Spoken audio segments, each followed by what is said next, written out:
Hello.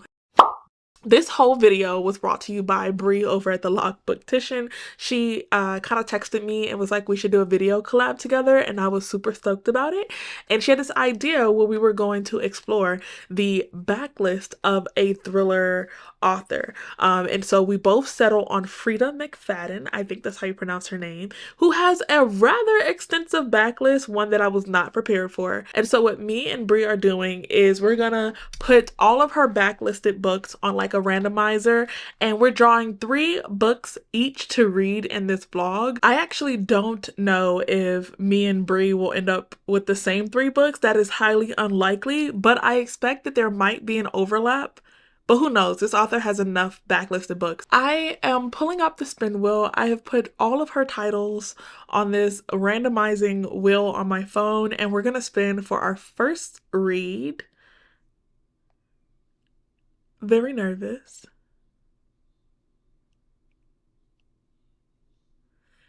Suicide Med is one that I have seen that is less talked about. Let me see if I can pull up the synopsis of this one. It says it's a gripping psychological thriller. Nobody wants to go to a school nicknamed Suicide Med. Heather McKinley has always dreamed of becoming a doctor. She doesn't even care about her medical school's grisly horror of suicides. It can't happen to her, but after Heather's longtime boyfriend dumps her and she finds herself failing anatomy, her world starts to crumble. The pressure is intense and people crack. Thank goodness for Dr. Conlon, her quirky but beloved anatomy professor. He'll do anything to help his students succeed. But is it a coincidence that the respected professor joined the staff the same year that the suicides began? Are they suicides at all? All Heather knows is that one student will die this year, and that student could be her. You know what? It sounds interesting enough, and I'm not mad at it. I'm not mad at it. I wonder if I should go ahead and do the other 2 spins so that I know what I'm reading in this vlog, because if I need to get it from like my Libby or something like that where I have to wait, I don't want to have to put this vlog on hold. So we're going to do the next 2 spins, and we'll read the synopsis of those when the time comes. Going in for our second spin.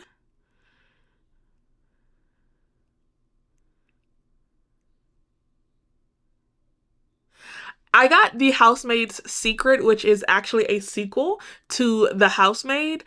So what I'm going to do is just read those 2. I'll be reading Suicide Med, The Housemaid, and The Housemaid's Secret in this vlog since I got the sequel. And just for kicks and giggles, in case I really hate The Handmaid's Secret and I want a DNF and I don't want to go into the 3rd book, I'm going to spend one more time as like a placement holder to swap out if I have to DNF one of these books. Because I don't want to commit to the 1st book and a sequel knowing that I'm going to hate it. So our swap out book will be Want to Know a Secret. And yeah, I'm going to call that a win. Let me see if I can get my hands on all of these books. I know a lot of her books are available on Kindle, so I do have my Kindle Unlimited subscription, so that should definitely help. I'll be back once we get started. So I just officially reached chapter 18, which is about 27% into the book. And we've had a wide array of emotions that we're going through. I don't think that I can adequately judge or pace where this book is going based off the beginning. I was not cognitively aware that Frieda McFadden was an indie published author. I don't think that I ever put that together, but almost immediately when I started reading from the character, I can tell when I am reading something that is traditionally published versus an indie published book, because indie authors tend to take time in rounding out characters that makes them more fleshed out than just stock characters that you see in most thrillers, because almost immediately she was quirky, she was a bit off kilter, she was a bit self-destructive and just melodramatic in her emotions and in her relationship, and it was all of those things and additional things as well. And so I couldn't just put her in the box of like, okay, here's a very annoying quirky character that is probably going to make a series of dumb decisions throughout the entire book, because she is more nuanced and she has more complexities to her than just that. So it's almost like she's quirky and she's, naive Anne. She is also a bit self-destructive in her romances and very damsel in distress, but Anne. And so the details here actually serve to make her a better rounded character while slowing down the plot progression throughout the story, because you don't really know that you're reading what is supposed to be a psychological thriller for majority of the book, because you're just taking in our main character who is attending med school. She is all up in her head and her anxiety is a bundle of nerves, and so she's just constantly looking over her shoulder because she feels like she's not smart enough to be there, or trying to keep up with her classmates, or feeling like medical school is just too hard for her. And all of her classmates are much more like easygoing and they joke around more than she does. And so because again there's that investment in her as a character, it's almost as if it was replaced with us actually rolling out the psychological or thrilling aspect of the story. An example of this would be, typically if this book was traditionally published, I feel like it would start once her boyfriend dumped her, and then she would have, little soliloquies explaining the relationship and how she felt during the relationships. We might get a few flashbacks, and then almost immediately we're caught up to like, okay, they're over and now she's on to another guy. But that's not where this book kind of starts. We actually get to see them in their relationship and how other people view them, and we see the decline in their relationship, and then we see her break up with said ex-boyfriend, then we see her get with someone else who's a classmate, then we start to notice some weird just uncanny things about him, and then our character starts to slowly get in her head about this, and it's just like this slow pacing plot reveal that is just like, okay, choices were made here. And I can't say whether or not these things are good or bad because I'm not far enough along within the story, but I am taking time to adjust what I'm used to in traditionally published thrillers and switching that with things to expect with indie authors, which I don't have a ton of experience reading indie thrillers. So I have a lot of experience reading indie romances and fantasies, but not a lot with indie thrillers. And so we're both pacing ourselves right now, and I'm withholding a lot of my critiques until I see like where we end up, and then that should help me with like my perceptions on the story and the way that I felt like she wrote it. I will come back and update you guys when I feel like we're getting to like the actual nitty gritty of the story, because right now the rumor that a lot of students that come to this medical school ends up committing suicide is really still hearsay for our main character, and she's not directly invested in it. She's more consumed with this mystery from her new boyfriend because he is clearly keeping a secret from her, and so she's becoming a bit obsessive over that. But when we get over to like the suicidalness of it and like the potential murder mysteries, I'll come back and let you guys know how that part's going. So I am now about 54% into Suicide Med, and I don't know what the fuck is going on, like, at all. This is an amalgamation of different things, and I'm so confused as to what the streamlined consciousness of the actual story is, because from the synopsis you get the feeling that this professor and his relationship with Heather, which is one of our main characters, is going to be central to the story. And that is not necessarily the case. We have spent a significant amount of time with Heather, and then right at this like cliffhanger moment where her new boyfriend is keeping a secret from her, we switch POVs, and then we get to another student in the school that is obsessed with the professor and becomes like all consumed by trying to prove that this professor, who is actually handicapped, is pretending and he's a real murderer. And then that POV ends with this explosive cliffhanger as well. And then we move on to Heather's boyfriend, who has been keeping a secret. I'm going to spoil the secret for you right now, so just know you've been warned. But his secret is that when he was in the womb, he was initially a twin and he consumed his counterpart, and one of the body parts, which would be an eyeball, is on his like lower back area, and he is refusing to be intimate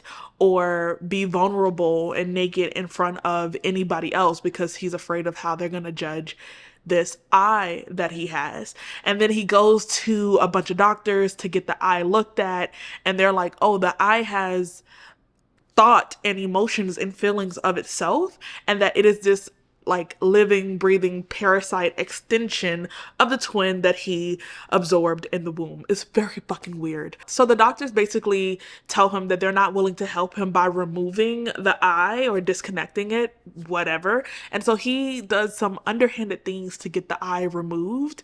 And when he does, his mental and emotional state take a turn for the worse, and he starts having these inclinations towards violence and towards hurting people, when really he was like a big sweet marshmallow teddy bear of a person before. And I'm just so fucking confused, but also I'm ready to DNF the book because it is not holding my interest. I care nothing about the premise. Like, there's nothing enticing about the premise. I don't really lean towards med students talking about corpses and cadavers. Just don't really do it for me. And this fucking eyeball being in the midst of all of this is really throwing me off. Is the professor really fucking handicapped? Is he actually killing people? Where does the eyeball fit within all of this? And why did we need to roll this out in such a dramatic way where we needed to switch POVs and get into the POV of him so he can explain and introduce his eyeball appropriately? It is fucking weird. And I'm ready to hop off ship. But what I'm going to do is, instead of reading this with my eyeballs, we're going to switch over to the audio, and I'm going to start working on dinner. And maybe we can speed this process up because I would like to disconnect his extra eyeball as well as my own. I just finished Suicide Med, and it was bad. It was bad. It really was. The writing was okay, but the plot was atrocious. It was atrocious, and I can't even say, like, I know that half of the reason why I strongly dislike this book is me. It is a drama surrounding the lives of med students. And so the premise in and of itself is very boring to me. I have no interest or intrigue or anything like that, but also nor did the author try to take such a specific interest and broaden it to a wider audience to make us care when we shouldn't. I don't feel like the premise of a story should make or break my enjoyment or my entertainment or how I like a book, even if it's not a plot that I would have chosen for myself. Like, there still should be enough in the book that is interesting to a wide array of people. And this book just strongly lacks that. It is convoluted. It is not streamlined. There is this attempt to walk us through several different characters as they come to terms with a murder that's going to happen, but then it kind of feels like the book keeps resetting over and over again so that you can follow several individual students leading up to the murder. And it just felt eventually anticlimactic because at some point you know the details around the murder, and so you're just still following the intriguing lives of other students, even though they weren't directly connected to the murder. They all had small, messy dramas in their own life that I think was supposed to carry you throughout the story, and it failed to do that. This was really bad. 1 out of 5 stars. I'm hoping that since the next one is like one of her most hyped books, we can finally get to a place where we have decent writing and a overall collective premise that I can kind of get behind, and that I don't need to suffer because I don't think that I'll be able to do that twice in terms of like finishing a book. If the next one is bad, I'm sorry, y'all, I'm gonna have to DNF because these are not even remotely interesting enough to keep going. So yesterday I went back to playing this video game on my PS5 called The Ghost of Tsushima. I tried to start it, I think back in like April of this year, and I was in the middle of like finishing my master's program, graduating school, relocating entire states. I started a job, and so it just was a very like crazy packed summer, and I wanted to play my game, but I just knew that like all of my mental capacity and like memory storage around the game that I had just started was like gone, and that I needed to restart the game again from the beginning. Not that I had a problem with it, it just delayed me going back because I had to mentally wrap myself around deleting the progress that I made and like going from the beginning, because it is such a beautiful story, such amazing art, and I wanted to really just enjoy the game. And so I went back yesterday while I listened to The Housemaiden. I'm not sure, but you can see the title here. And I got pretty far within the book. I'm listening to the audiobook for this one, so I don't know where I am, but I have, let's take a look here. Yes, I have exactly 2 hours left of the audiobook, and I listened for like 2.5 hours. And so I would say maybe I'm like halfway through. So we have this babysitter, and her name is freaking escaping me right now. What is her name? I'm the worst with names in books. Like, I can remember entire plots and details and little nuances of a story, but when I say character names, don't know them. I can tell you exactly what they did. I can tell you exactly if they survived or not, if they were relevant or not, if they were the villain or not. Don't know their damn name. Millie, sorry. So we have Millie, who is this ex-convict that recently got out of prison, where she spent majority of the last decade. Her parole officer actually helps her land this job that is getting her on her feet and getting her own apartment. Something happens at this job where she is inconveniently fired and let go, and thus 3 weeks later, she is evicted from her apartment. And so she's sleeping in her car. She's lying to her parole officer, because to lie is a violation of parole, but also to not have a job and to be homeless is also a violation. So she's like, I'm just not going to say anything, because if I say something, I'm definitely going back to jail. And if I don't say something, you might find out, and then I'll be going back to jail. You know, choices, got to put our priorities right. So she sees this job advertisement for this live-in maid and like caregiver to a little girl, and she goes on this interview. And there she meets Nina Winchester, who seems a bit overly eager and overly excited to meet Millie. And so Millie is convinced that she's not going to get this job, because the second that this very rich housewife runs a background check, she's going to find out that she's a convict and she's not going to get the job. Surprise, surprise. I don't know if she didn't run the background check or what, but she ends up offering the position to Millie. And so when Millie shows up to start her job, there's a groundskeeper that is, he only speaks Italian. And so when he sees her, he says the Italian word for danger. But she doesn't really know Italian, so this is irrelevant at this point. When he was trying to warn her off, I understand why she's like, maybe he's saying hello in Italian, gracias. I know that's Spanish and not Italian, but you do what you can. And when she goes into this home, it is distraught, it is a mess, it is everywhere. It is the polar opposite of what it was during her interview, and she's expected to get to work immediately. So from the very beginning, there are signs throughout the book that Nina suffers from a mental condition that makes her moods incredibly unstable, and she is very hot and very cold. And so Millie's having a really hard time getting a feel for her, as well as the daughter, because a lot of the times the daughter is going with the mother's shenanigans, and she seems like she gets a sick level of joy from playing petty games and having her mom yell at Millie. I don't know if it's because like it's just nice to have someone else in the house that is being berated other than the child, or if the child is got some other things going on as well. The only person that seems to be very normal in this house is her husband, the very rich CEO businessman, and Millie has an attraction to him. And she's swearing up and down that she needs to stick this through. She needs to see this job through to the very end, because it's this or back to jail.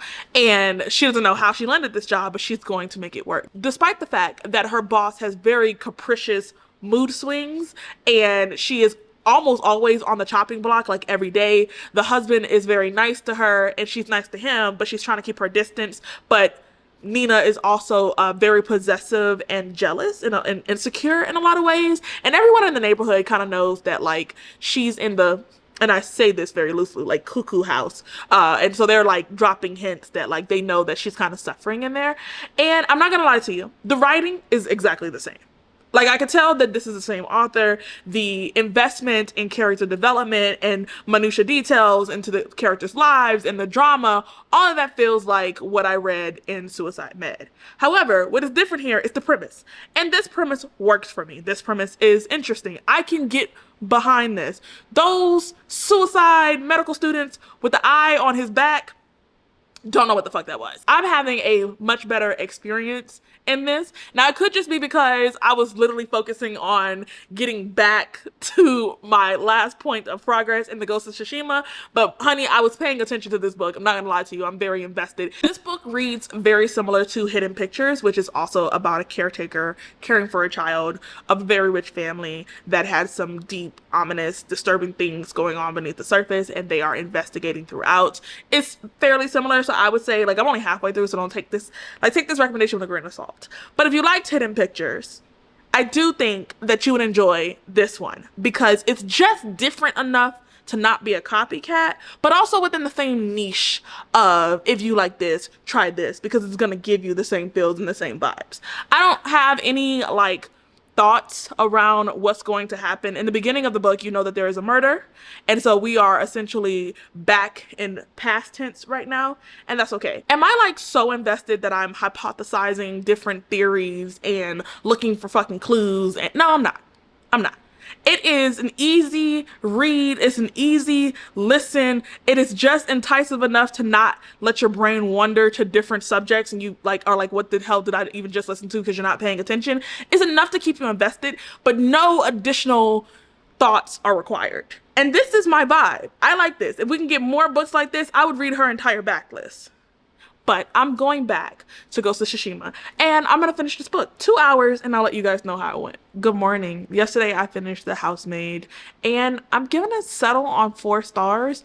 It was interesting. It didn't require a lot of thoughts from me. It didn't require a lot. I feel like at some point it was predictable. So right at the halfway point, I started to just subconsciously know where the story was going. And so even with me not attempting to figure out anything, there was still a high level of predictability, and yet I still found it enjoyable. I don't think that a book being predictable automatically makes it bad. If I know where we're going and I'm anticipating it, then I am critiquing you based off the execution.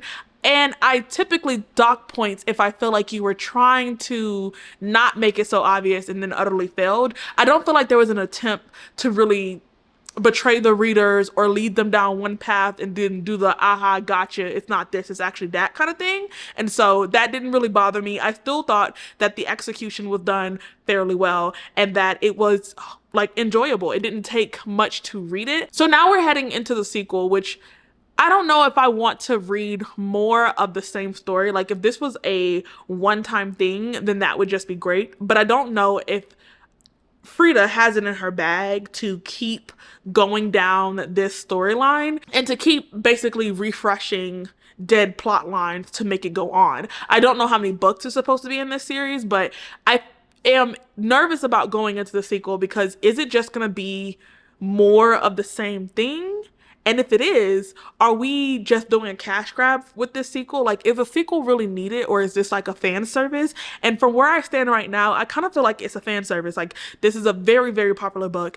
Everybody's reading it. Everybody's kind of loving it for the most part. And so I could see that there would be a lot of hype and just want around a sequel. And that makes me nervous again, because is the sequel going to be a flop? Are you going to repeat the things that you have done before? Are you trying to extend a storyline that is kind of already played out and dead?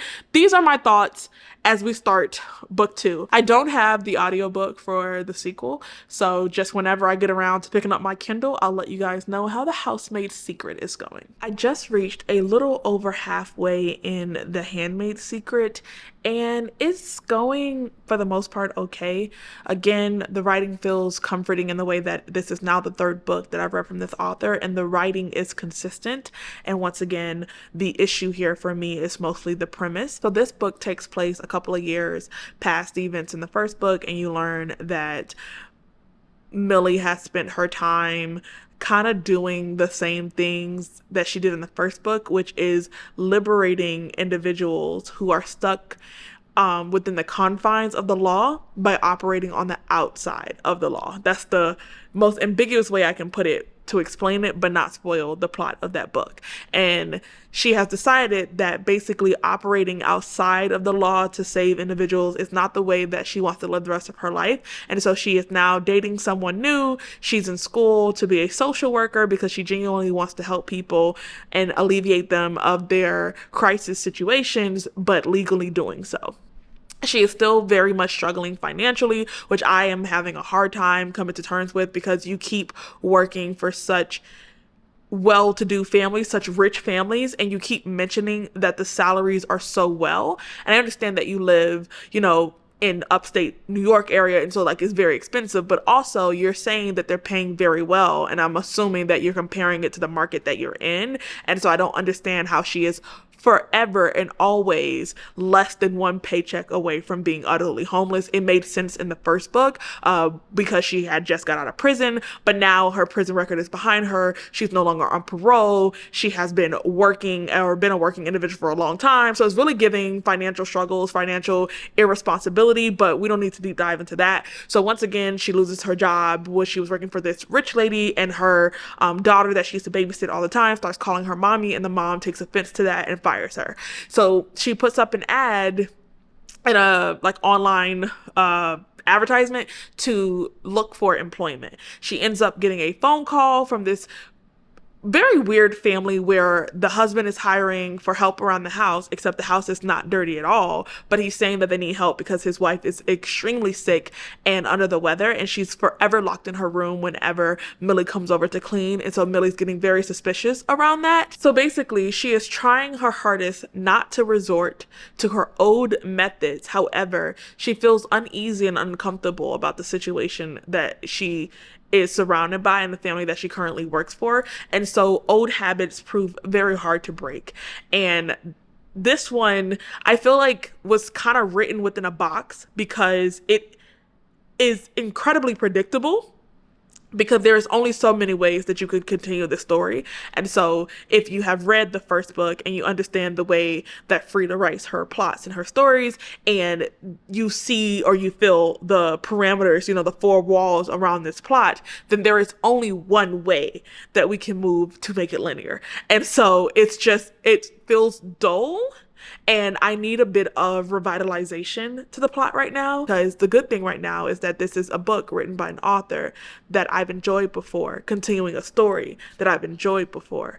And that is the comforting thing, but it's not a whole fresh take on the same story, if that makes any sense. But my camera's gonna die. Quick update, and I will be back when I actually finish the story. I finished The Handmaid's Secret, and I settled on 3 stars for this one. I think that it is a decent enough follow-up, and that if you are a fan of Frieda McFadden's work, that it would suffice as a sequel. But it just did not do enough for me. I'm trying to figure out how I can explain this without spoiling the plot of the sequel, but I wanted to see more of the heavy lifting from Millie herself, because this plot is very reactionary. There are things that she is doing in the beginning, but once the plot kind of kicks off and we get the ball rolling, then we are just watching Millie get trampled by all the different effects of actions that were her own and actions that were of people who were plotting things towards her and against her. And then at the end, it kind of just felt like the ball just came to like a natural stop, and I just wanted to see more like conflict resolution from Millie, because in the first book we got to see her do more things than we did in this one. There is a like one-liner at the end of the book that gives her more credit than what I gave her for throughout the story, and I don't really care about that, because again, like, that one-liner doesn't really help. I wanted to see it on page. I wanted to see it in the story. I don't really care that she was doing things behind the reader's back. That defeats the whole purpose of the goddamn story. Like, we're supposed to be going through the motions with her. So yeah, I think overall, I understand the hype around Frieda McFadden, because her writing is comforting, her writing is consistent, and you kind of really know what you get when you go into one of her stories. And for me, I'm just looking for a good premise to combine with her writing. So I do think that I would read from her again, but only in plot lines that just really truly entice me, because I do trust her to execute them very well. But I don't think that I am at the point where I just want to read every book that she has ever written. But there will be people who want to do that because, again, like when you have a writer that is prolific, that is putting out books very often, and the books are consistent, the writing feels comforting, the writing is consistent, and the storylines kind of follow this same flow, then you have the opportunity to just pick up a book just for the simple fact that they're easy to read. They don't take a lot of mental capacity from you as a reader, and they are going to be enjoyable, almost like the cozy murder mystery series. Like it feels like that, like where you just want to get back into what is Frieda McFadden and the worlds and the storylines that she creates. And so while she's not a new favorite for me, I do understand, and I would still recommend that somebody pick up her stories, especially if you are a very specific genre reader and like this is where you thrive, this is your genre, because I think that she did a really good job with the stories. Like even with the 1-star read, that really did not work for me because the plot was everywhere and it did not make sense to me. But again, like the writing was the same. So those are my takeaways. I think I filmed this way before Brie. So it's gonna be a while before this vlog sees the light of day. But when it does, make sure you guys check my description box and head over to Brie's channel to watch the 3 picks that she ended up drawing and having to read. I'm very interested in seeing it as well and seeing what her thought process is going to be, because I don't think that me and her share the same ideas or perceptions all the time, especially around thrillers. And so as a viewer myself, I'm really enticed to see what she's gonna think. If you guys have made it to the end of this video, leave me a little eye, and I will see you in the next one.